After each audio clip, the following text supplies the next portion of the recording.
J'ai vu que tu as fait un feat avec Imra. Imra, c'est un mec de chez moi, ivoirien. Dis-moi, déjà, toi, son run, comment tu l'as vécu? Et le fait d'être en feat avec lui, en vrai, c'est fort. Tu vois, en fait, toi, je sais pas comment tu le prends, mais moi, en tant qu'Ivoirien, je sais que ça représente quelque chose, tu vois. C'est super fort, hein, dans le sens où j'ai vécu son évolution via mes amis ivoiriens. J'ai kiffé son flow, t'as capté, parce Mm, que comme je lui ai dit à lui, il ressemble typiquement à un mec de chez moi aussi. T'as Ok, ouais, capté? ouais, ouais, Locks, ouais, ouais, bien sûr, chaîne, tout ça, donc bien sûr. tatouage, énergiquement, musicalement parlant, c'était chaud. J'ai suivi l'évolution, mais moi, j'étais pas forcément à ce moment-là dans le rap ou en train de rapper, donc tu connais, j'ai suivi de loin, j'ai Ouais, kiffé de de loin, loin. tranquillement, j'ai suivi. Quand j'ai commencé à me relancer dans la musique, frérot, dans tous mes posts, mais tous mes posts, TikTok, Insta, tout ce que tu veux, frérot, arrobas Imra, frérot, faites un feat. Faites un Ah feat. ouais, c'est vrai? Faites un feat.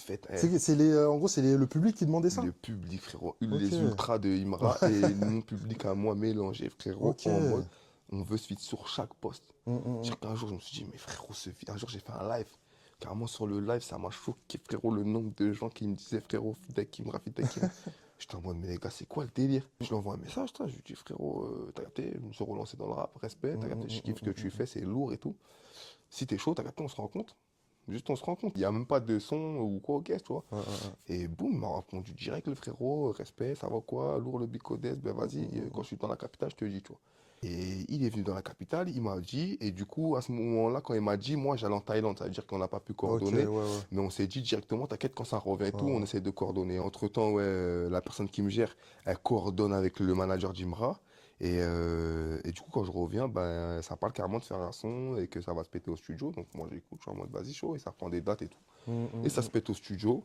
Super bonne personne, t'as capté, il arrive, c'est un vaillant, t'as capté, il est là, tu as capté, Ouais, vraiment ouais, c'est ouais. une bonne personne, t'as capté.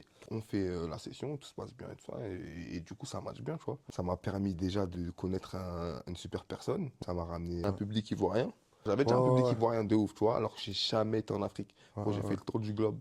J'ai jamais été en Afrique de ma vie, à part enfin, au Maghreb, tu vois. Ça m'a donné en tout cas envie d'aller en Afrique de malade. ouais. Donc je pense que je vais aller en Côte d'Ivoire très Ah, mais bientôt. chacal, attends, check-moi déjà. Là, je pense que je vais aller en Côte d'Ivoire très bientôt. Ouais, ouais, ouais. Et voilà, hein.